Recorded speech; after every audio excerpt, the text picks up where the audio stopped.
this is Reed Stout from Rick's Game Studios, and I want to thank you all for joining us today for our first video installment for us to talk about StormQuest the game.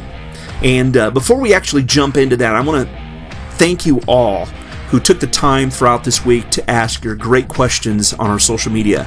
We're going to try and get to most of those questions. There was a lot of the same questions that were asked, but there's a lot of unique questions that were asked, and we're going to try and answer those later in the video today. And also, if we can't get to all of them, we'll try to answer some of those on the social media themselves. But before we do that, I kind of want to talk a little bit about why StormQuest. Why are we building this game in the first place? Well, weather's always been a passion of mine since I was a little kid.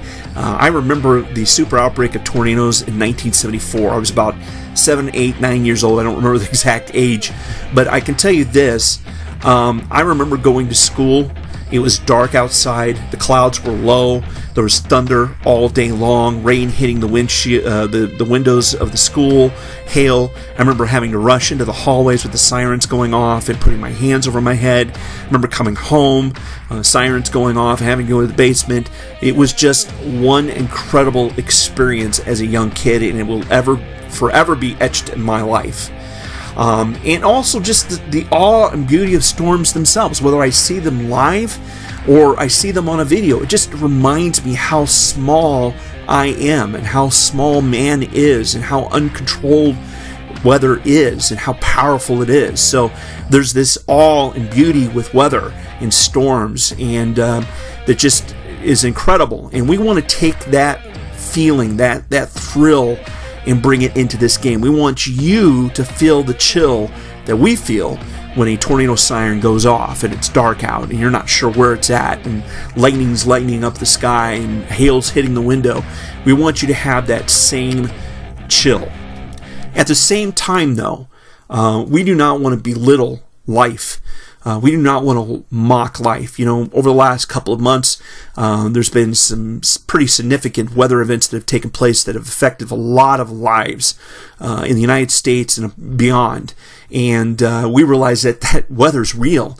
And even though this is a game, we do not want to mock life. We want to hopefully inspire innovation, new thoughts and ways through this game of possibly warning people down the road. So that's the main reason. It's another reason why we want to develop this game. But at the same time, we do not want to minimize the lives that are affected by natural disasters and weather every single day in this world.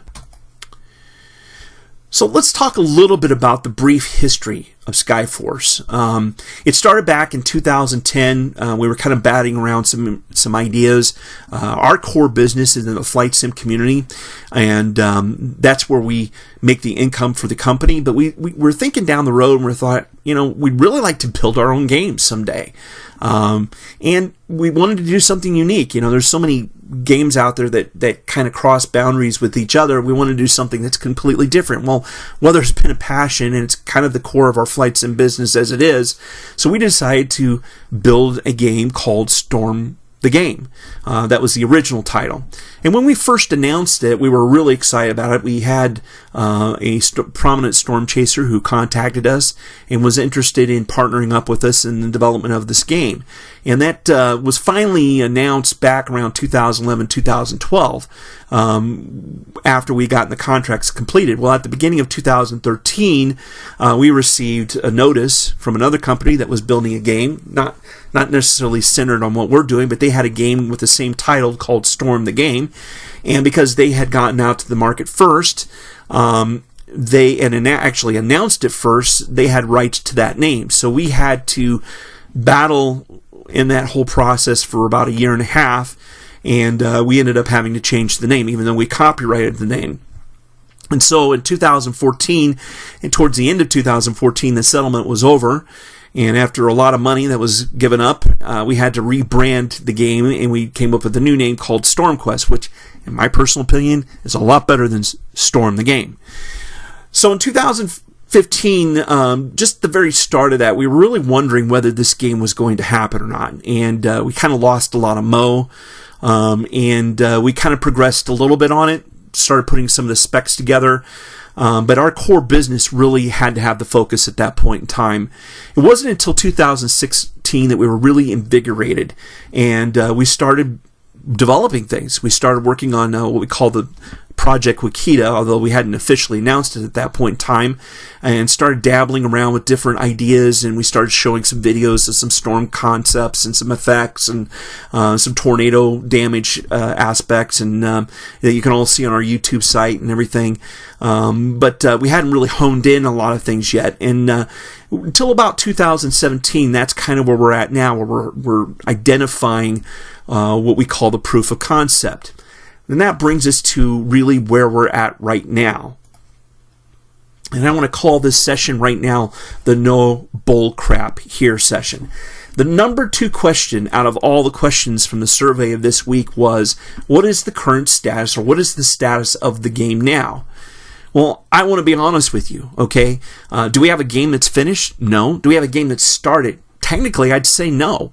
But what we are doing is 2 things. One is called unit testing, and the second is proof of concept development.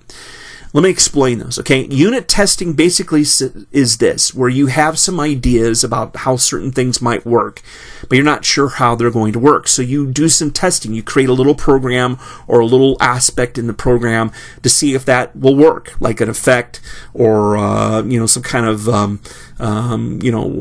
asset to see if it'll move a certain way, whatever the case may be. But it's called unit testing. So like a little miniature programs is kind of what it is. Then you have what they call a proof of concept, okay? And what this is a really watered down version of your game. It's very simplified. So that's where we're at right now with this game. We're literally moving down into a smaller unit aspect of the game ideas that we have. And the reason why we're doing that is because we were very ambitious when we first started thinking about this, okay? We were thinking, oh, yeah, this will be easy to do, a AAA game. Not. This really involves a lot of work, and because we really haven't had a lot of experience with developing AAA games, we felt like we needed to really pull back and break this into smaller chunks. So today is where I'm going to announce to you what our proof of concepts are, what are projects that we're working on. What we have is 2 proof of concepts we're working on. One is called Project Dome and Project Wakita, okay? Project Dome is the game we're working on right now, or I would say the mini game that we're working on right now. And it's patterned after what we call the real-time strategy game. If you've ever played Civilization, that would probably give you the closest view of what we're doing. You're going to have kind of a high-level view of a map of the state of Oklahoma, and while you're in there, you're going to be in charge of developing your own weather headquarters. Okay, the Weather Service is gone. The government's trying to cut back funds, so they're hiring and outsourcing the Weather Service and warning responsibilities. And so your job is to build an empire, so to speak, of weather headquarters. And you're going to surround yourself around forecasters and scientists and virtual storm chasers, and basically make sure you alert the public about incoming and impending severe weather. So that's the plan with Project Dome. And we're going to go into this a lot later down the road with other videos and so forth, but that's kind of the high-level view of what that game. Now, the target of this game, target platform would be the PC first. Then eventually we want to move this to the mobile and then the console field. Project Wakita is a little bit different, okay? And this is what we kind of started on a little bit earlier, but we realized, this is really going to involve a lot more work and a lot more staff. Project Wakita obviously is named after the town of Wakita, Oklahoma, and really is kind of a homage to the Twister movie and also Bill Paxton, who lost his life earlier. And if you're like me, the total weather geek that I am, I've watched Twister probably, I would say, at least 15 times, maybe more than that. Okay, that's kind of scary.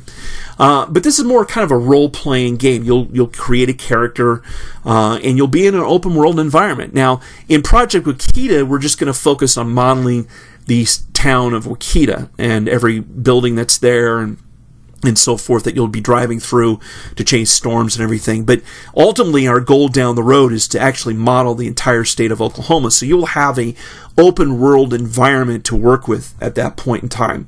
And your goal will be as a virtual storm chaser to chase storms, warn the public, and collect scientific data. And all this information will be important down the road so that you can get more grant money as well as get more experience and accuracy points. Now, the goal of this is to eventually marry the two games together into one game where you've got some people playing as the forecasters and warning coordinators and some people playing as the storm chasers, and you're working in conjunction with each other against other players to chase storms and warn people and beat out the other person for accuracy, experience points, and grant money.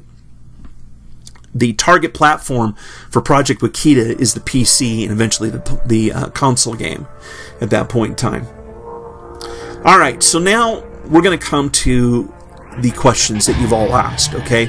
I've kind of covered a little bit about what we did, what we're working on, a little bit of history and so forth, but I want to focus on the questions that you asked. And again, we're not going to be able to answer all the questions here on this particular video, and we will try to answer those questions on the social media, whether it be Facebook or Twitter. So let's get started with the very first question. So the first question comes from Chase from Facebook, and he asks the question, will it be a Doppler on wheels unit, and will it be customizable? And would the data that's received from that be realistic, and we'll be able to see it in game physically? The answer to that question is yes. Okay, you're going to be able to have in both games multiple types of equipment that you can purchase or advance to through your technology advancements and so forth. And all those pieces of equipment will be customizable or updatable or upgradable and so forth. So from a Project Dome standpoint, you won't be able to get inside of that. But let's say you get a Doppler on wheels, but you start out with this kind of a low-end version of the Doppler radar, and you're able to advance that or advance the technology or the data input of that equipment as you progress in your technology tree and so forth. In Project Wakita, you'll actually be able to purchase these vehicles as a storm chaser, and you'll be able to travel around with your parade of storm chasers. So it may just be you in a broken down VW, or maybe a whole train of vehicles with other virtual storm chasers. And you'll be able to go into towns and set up your Dopplers on wheels outside of town. You'll be getting input from those people, and you'll be able to chase storms and so forth. So to answer your question is yes to all of these questions. The next question we got is from Adam. Again, another great question. I basically want to know an update on the progress of this game, changes to the game, and a general overview of what the game will be like. And we'll be able to see some pictures sometime. Okay, so let me answer the last part of this question first. Will you be able to see some pictures? Not in this video, okay? As we progress down the road, the hopes are is we will begin to show you some of the assets that we're developing, such as vehicles, equipment, the actual interfaces, terrain, things of that nature, tornadoes, storms, rain, hail, all those things we'll be able to start showing you as we progress down the road. So yes, that is the answer to that question. But also, what's the update progress of the game? Well, I've kind of answered that already, Adam, at the very beginning of this. But again, kind of reiterate here if you're just now joining in, we are in the middle of unit testing and proof of concept development, which means we don't have a full game at this point in time we're working on, but we're working on the very core and the basics of the game manager, so that when we get to the actual details of the depth of the game, we've already perfected the areas that we're going to be including in this game. So great question, Adam. I appreciate it. Next question is from Braxton from Facebook. Will the game include real-life Oklahoma cities like Oklahoma City, Tulsa, Norman, and etc.? The answer to that question is yes. In the first version, Project Dome, you'll be able to see that from a high-level view. But from a Project Wakita aspect, from that kind of a role-playing game, open world game, yes, you will be able to see these cities. Now, that will not be at first. Now, understand, we're going to try to model the entire state of Oklahoma. Our first steps are to hit small cities first, small towns first, with populations less than maybe 1,000 people, and then we'll start growing from there. That takes a lot of staff to build that, so it's not something that's going to happen right away, but our goal is to expand that as we go. So yeah, the answer is that is definitely we will be able to see that, and you'll be able to drive into those cities and get stuck in traffic right as a big storm's heading into the area. So great question, Braxton. Appreciate you asking that one. Next question is from Adam at Facebook. It says, how are the tornadoes coming along? Any progress to show on them? You know what? At this point in time, the answer is no. And, we showed some examples of tornado damage in a video we did about a year ago. And the reason why we haven't shown anything right now is because we're kind of waiting for the technology of the platform we're using to develop this game to advance a little bit more. And we expect over the next 6 months to be able to move into some areas that we've not been able to do in the past, and hopefully be able to present what we want to present that looks more realistic to you. We want to be able to provide tornadoes from different various types of shapes and sizes, from simple rope tornadoes all the way up to wedges, and be able to provide those in different ranges as they develop and as they dissipate. We just felt like right now we weren't getting the effects that we wanted, so we just didn't want to show anything because it would look like crap. So that's the reason why we haven't shown anything at this point. We do expect, as we continue though, we will be able to show that. This question's from Matthew from Facebook. Said, will there be live weather mode? And this is an interesting proposition. In our other business that we do with flight simulation, we focus on weather with our programs that we built for Flight Sim, and we have collected over the last 10 years probably 24 billion records of weather data. We download the weather at least 6 times an hour from the National Weather Service and NOAA across the entire world. Twice a day we download model data. So technically, yeah, we could do a live mode of weather for StormQuest, but I would say these early stages of the game, that's probably not going to happen. The reality is because it's just we want to just focus on the functionality of the game and the fun of the game. Down the road, we will probably bring in the live aspect of it, but that would probably be an upgrade down the road just to keep the game going.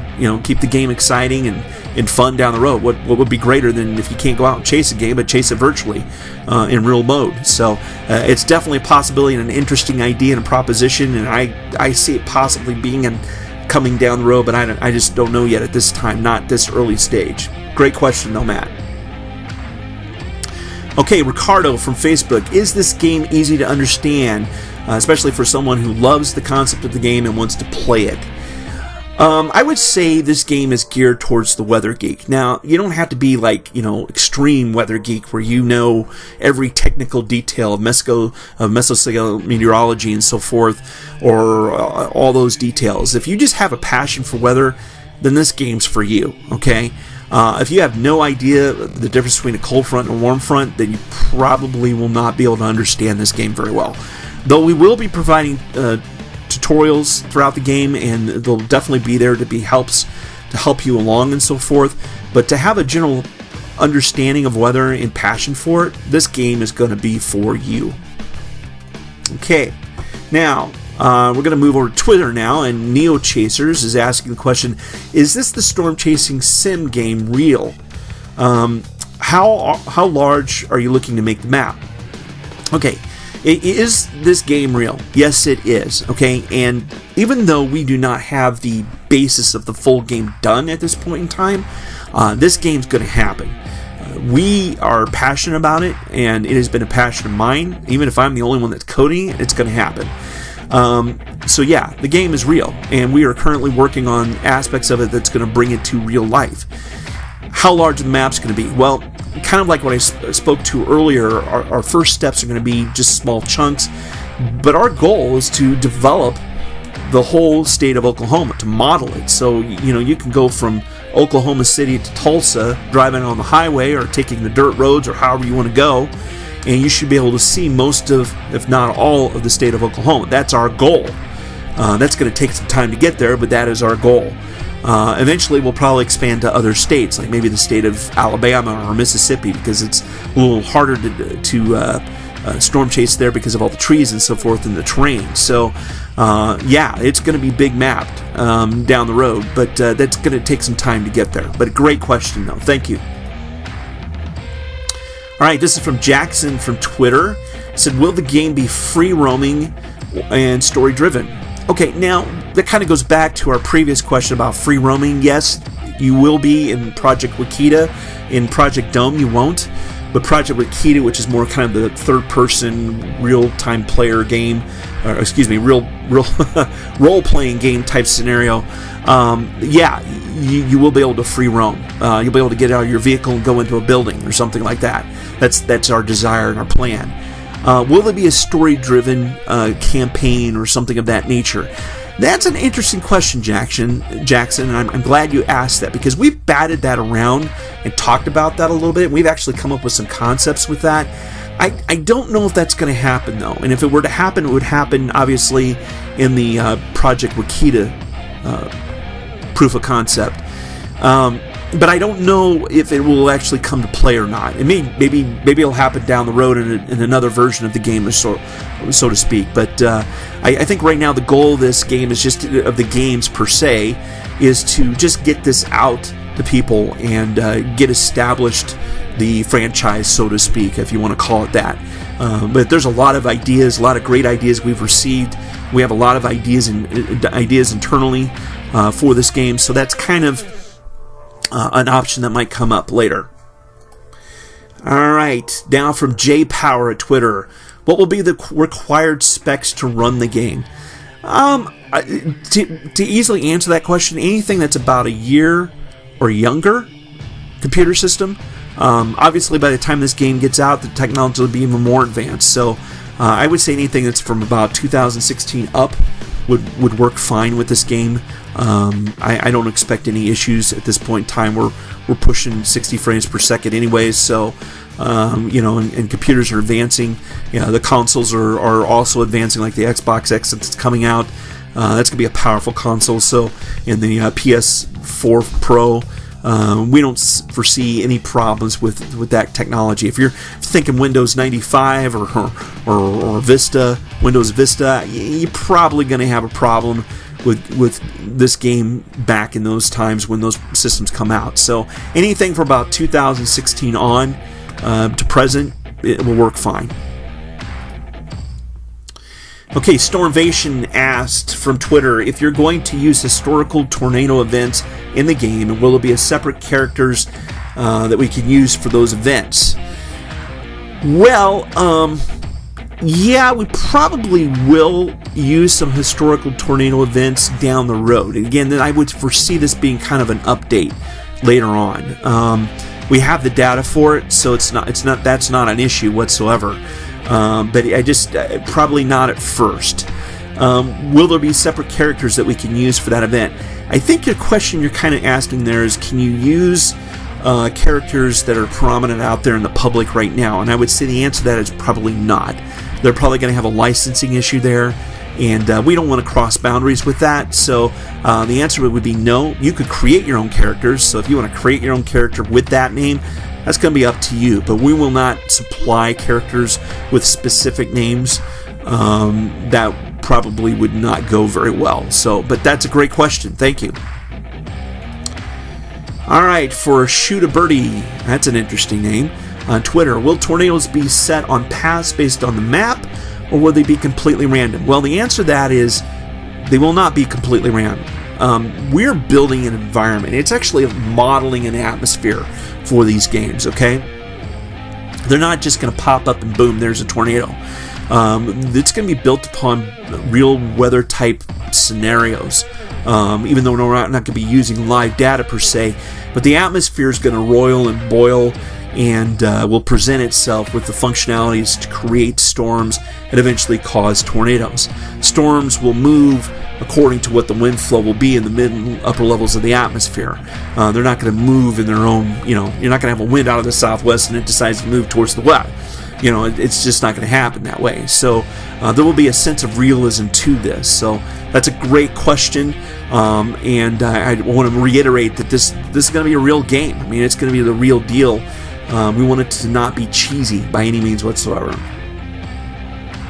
Okay, here's the $1 million question from Poisonous Cookie. Again, another very interesting name. Will it be multiplayer? The first iteration of this game may not be, and I say that cautiously because I can't answer it right now. Our first plan is to get the proof of concepts done, and part of that proof of concept and unit testing is to see whether we can do multiplayer or not and do it effectively. Doing a full multiplayer game, especially one that could be very popular, costs a lot of money and a lot of investment up front, and our company is, we're pretty much funding the bill for this ourselves and doing this on our own time. So I don't know if the first version of this game could do that. So we'll have to see how it progresses down the road. That is our goal. I will say that. That is definitely our goal down the road. So don't lose hope on us by any means. Another great question. All right, this is from Storefront Freaks. And I know these guys over Twitter. They're great guys. If you've not seen any of their episodes, I definitely recommend that you go and see them. A lot of great content, and it's not boring. It's very exciting to do a lot of creative things on them. I got some great questions here. First one, when can we expect beta tests? I don't know yet at this point in time. It'll be out after alpha testing. But I think ultimately what you're asking here really is this going to be private beta testing or is it going to be public? If we do a multiplayer environment, we probably will do more of a public beta testing, but I'm sure probably we'll do mostly private, because I don't think the multiplayer will be in place at that point in time. The second question is hilarious, and I love it. Can a player listen to episodes of Storefront Freaks podcast while chasing their vehicles? I love this idea, and we'll definitely talk about this because I think it would be great to have something like this in the game, and I think it's possible. So we'll see. I can't answer yes or no, but we'll look into it and see.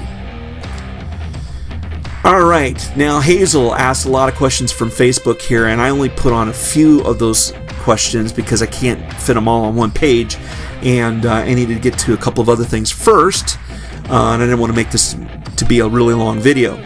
So let me get into these. Will this be an open-world, realistic VR chase experience? Okay, now there's a lot in that question, okay? So let me first answer the first part. Will this be an open-world game? Well, okay, the Project Wakita game, like I stated earlier, is geared and designed and planned to go that direction. So yes, that's your answer to that one. Now, VR experience. Okay, I would say no at this point in time. Now, I know that AR and VR are becoming extremely popular, and I am so pumped for this game to be in a VR experience. I think this would be an incredible game to see yourself in a 3D environment, get into a vehicle, get out of the vehicle, tornado's about to hit you, run into a building and see the building blow up around you. That would be totally awesome, and I think that's our ultimate goal down the road. But for the first steps, we got to take baby steps. So I would say the first iterations of these games, the answer would be no. But down the road, it's definitely a possibility. Okay, next question. Are there points awarded for best pictures and videos, notifying the weather service, deploying sensors, avoiding falling trees, and muddy puddles? To last part of that, there would not be any awards for that, okay? We're not going to have that, but that's a pretty cool idea. For best pictures and videos, that is an interesting idea. We didn't think about that, so that might be something we might do with that. So I'll take note and bring that to the developers. So that's a great idea. Notifying the weather service. Well, again, the weather service isn't going to exist at this point in time. You're going to be the weather service. You're going to be responsible for issuing warnings. If you're on Project Dome or if you're on Project Wakita, you're going to be communicating that back to your headquarters. So yes, there will be points, experience points, accuracy points, and so forth. Deploying sensors, of course. If you deploy sensors and collect data and you're on track with things, the better, the more data you get, the more points you get. So that's a great question to ask, and the answer is yes to most of those except for the trees and the puddles. The last question, can you have an in-game radar HUD with dynamic simulator radar, automatic NOAA-style weather warnings, and dots for buddies' locations? Again, these are great questions. Let me answer the first one. Are there going to be any kind of simulator radar screens? Yes, there will be. Okay, that's crucial to both Project Dome and Project Wakita and where those projects are going. So yes, there will be radar plus other equipment and so forth. And we'll get into more of this later on down the road when we do more videos and talk more in depth about the games. But yes, the answer is correct. Automatic NOAA weather style warnings. I think what you're talking about here is WarnGen, which the Weather Service uses to create polygons and issue warnings and so forth. There will be something similar to that within game, but you're going to have to advance to that level. That's not going to be something that just comes right away to you, so you're going to have the technology and the building in place to be able to handle those kinds of things. Your last question then when it comes to dots for buddies locations. Okay, that really depends upon whether we're going to have a multiplayer experience, so I really can't answer that question yet at this point in time, but if we are able to get the multiplayers built into these games, then yes, the answer would be to that question. So again, great questions, Hazel. We appreciate you asking them. Now we come to the number one, wish I had some echo here, number one question asked from many people on our social media, and that is the famous question, when will the game be released? I have no idea. That's my answer. I know that sounds pretty lame, but I want to be honest with everybody and no bull crap here by any means whatsoever. But really, to be honest with you, it's hard to try and forecast when these games will be available. Again, we're doing this pretty much all on our side here from our main core business, and I think that'll probably change as time goes on down the road. So I expect the game progress to increase on both proof of concept games, but I really don't know when we're going to have these released to the public. I would love to have them done by the end of next year, at least Project Dome done by then. I think that is a possibility. A lot of it just depends on how things go over the next several months and how we're able to get the assets together and bring them together into the proof of concept, because I think that proof of concept is a little more feasible than Project Wakita at this point in time. So to answer the question in a short way, once we start to say, hey, we're into alpha, we're now moving into beta, that's when you can expect us to begin talking about a release date, or at least something like that.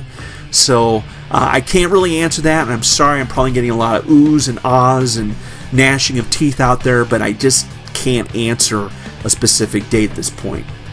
Okay, so what's the plan coming up? A lot of people want to know what's going to happen after this. Okay, so what we're doing is we're working on assets for Project Dome. That's our main focus right now, and we plan on showing the progress of that over the next several months, okay? We're going to try and do video updates at least on a monthly basis. I can't guarantee that's going to happen, but that's going to be our goal, okay? And we'll try to show some of the assets that we're working on. We're working on some cool vehicles right now. Not going to say what they are, but we're working on some cool vehicles, and we'll try and show those in our next video if we have them available, or at least close to being available. Obviously, any kind of storm effects we get together, things of that nature, we'll start showing that. And then we want you to continue to ask questions on our social media, whether it's Facebook, Twitter, or YouTube. Continue to use the hashtag AskStormQuest, and we'll try to answer your questions as best we can. Or if you have a suggestion, feel free to throw it out there. Doesn't mean we'll use it, but we may use it. It may be kind of spur on as somewhat of an idea for us. So, yeah, that's what's coming up after this, and that's where we're moving to. So I just want to thank you all for taking the time today to, first of all, listen to me talk about StormQuest and our passion for this game. It's been something that's coming along for a long time, and we want to see this get done as soon as possible, but we don't want to rush it either, because we don't want this to be a crappy game. We want it to be something that's enjoyable and memorable and fun. So that's our passion behind it, and we hope that we're able to give you some of that passion today. And as we begin to show more down the road, you'll become even more excited, as we are excited to share those things with you. So anyway, again, I want to thank you again for watching this video, and again, keep the questions coming. Have a great weekend, and we'll talk to you later.